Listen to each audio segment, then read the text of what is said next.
Hello everyone and welcome back to my channel. Today I am sharing with you all products that failed me in 2020. Before we begin with today's video, however, I'd love to welcome everyone who has recently subscribed to my channel.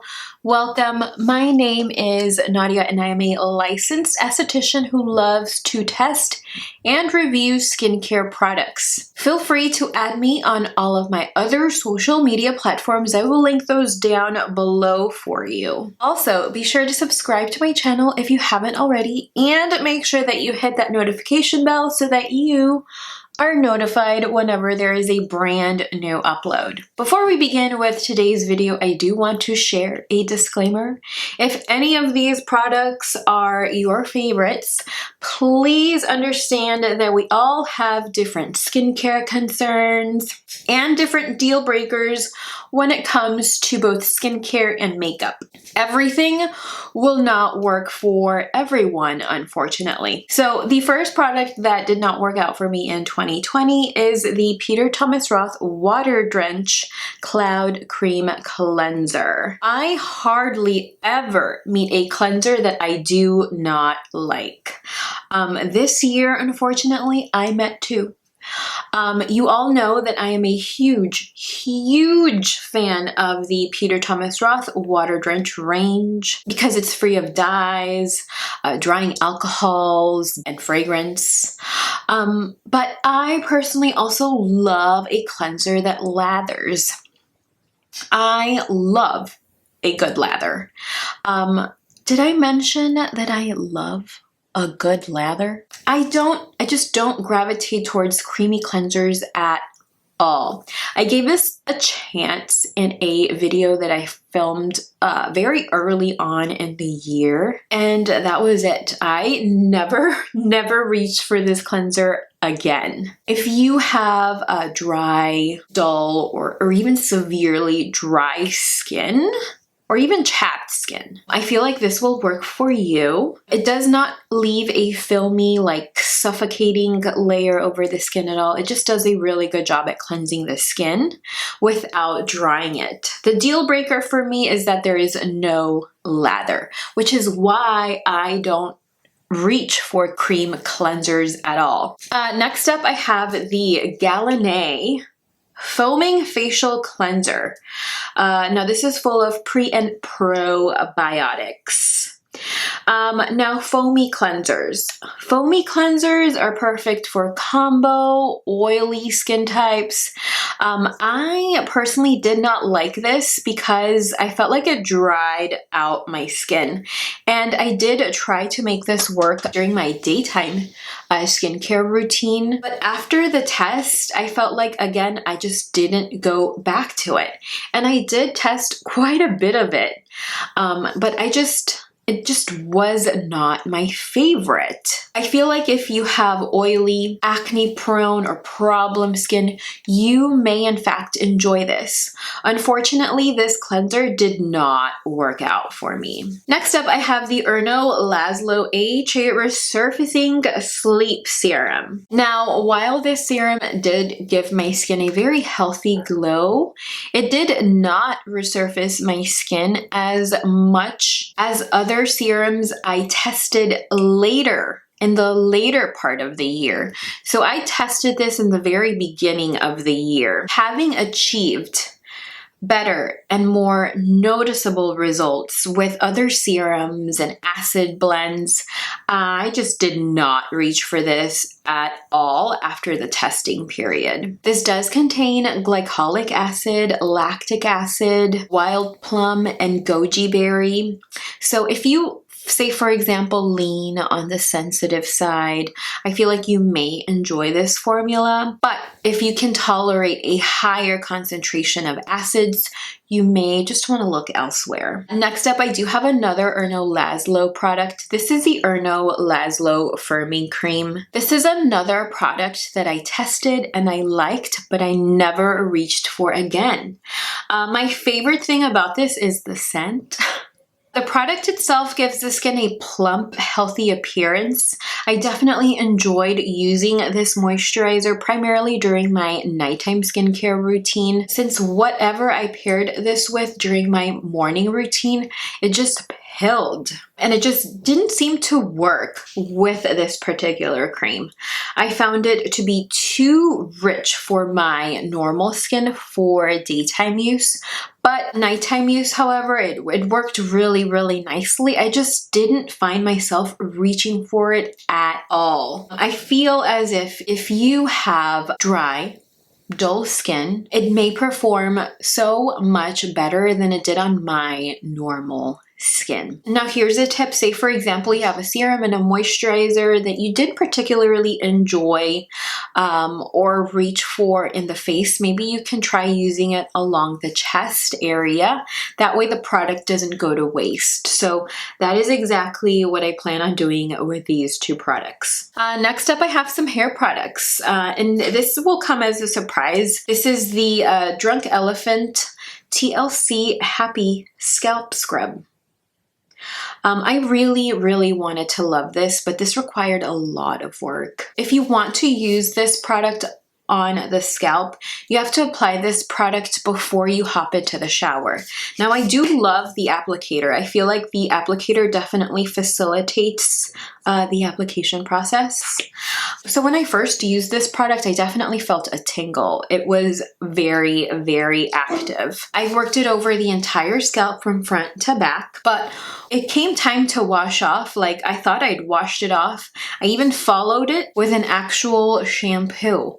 But when I got out of the shower, I found that I still had kind of beads all over the scalp, and that was not a good time. So I tried to make this work along the scalp multiple times, but now I definitely prefer using this as a body scrub. I do like using it before I self-tan, and right when the tan just kind of looks patchy to help get rid of it. So that's how I use it now. When I use it along the body, I don't feel a tingle, but it's definitely easier to wash off when you just have it all over the body. And as a body scrub, it works really nice, but I feel like it's a very expensive body scrub if I use it that way. Next up, I also have another Drunk Elephant hair product. This is the Wild Marula Tangle Spray. This is another product that I really, really tried to like.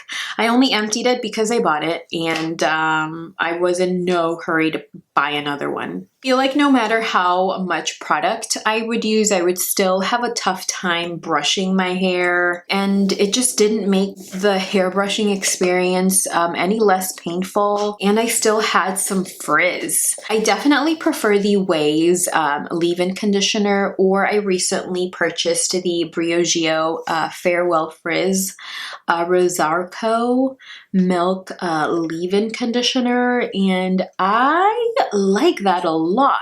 I find that both of those products actually make brushing my hair a lot less painful and bearable, actually.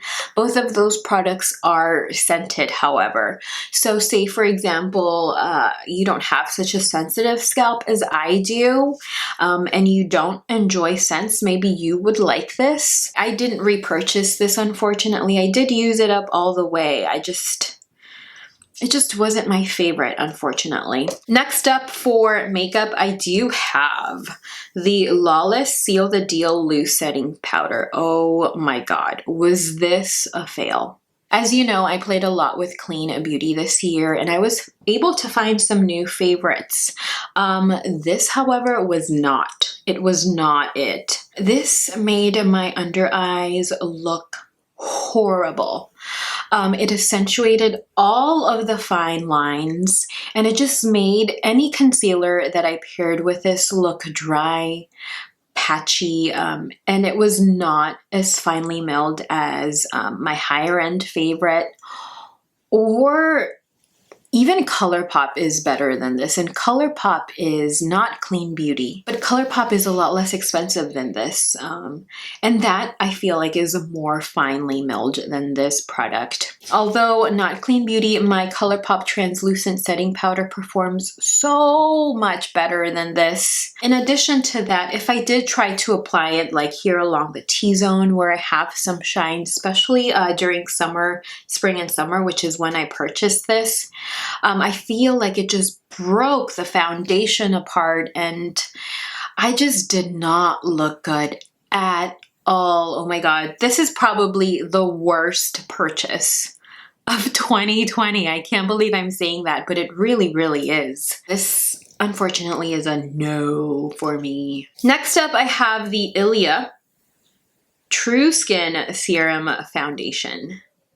Now, this is not the worst of the worst, but personally speaking, I still use this foundation. I reach for this, but this was the worst foundation I purchased in 2020.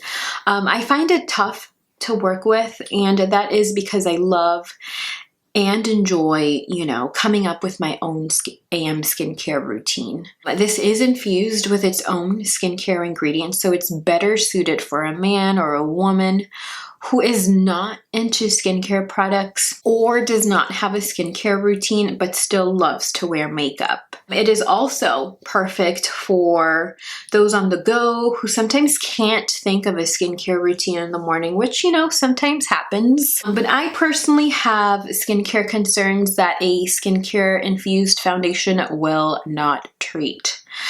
So I need to use different serums, different moisturizers, perhaps a treatment moisturizer underneath my beauty products. So unfortunately, this foundation pills.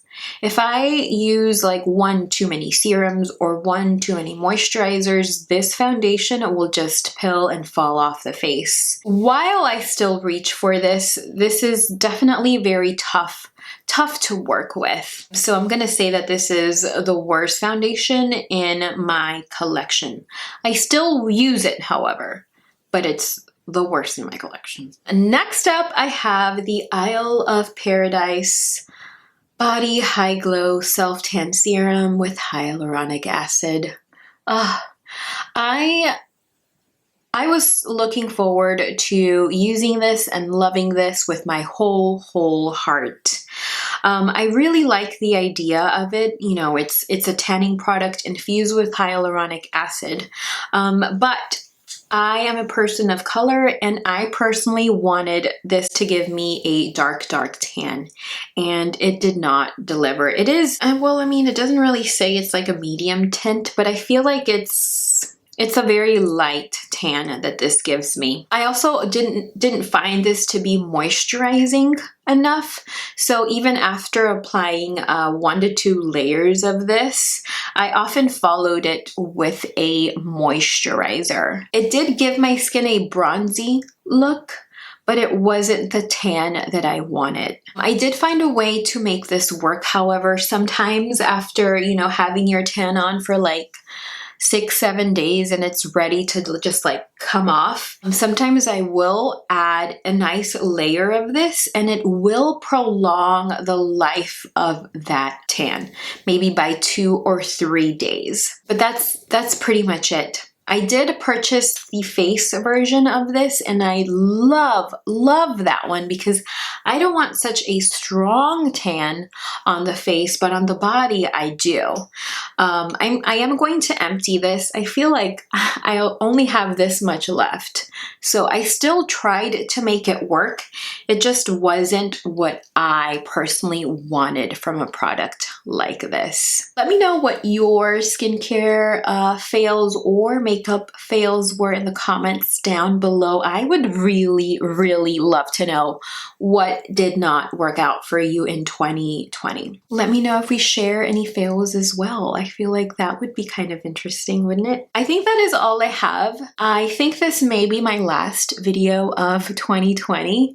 So I want to thank you all for spending some time with me today, and all those other times that you clicked on my videos and hung out with me. It really absolutely means the world to me.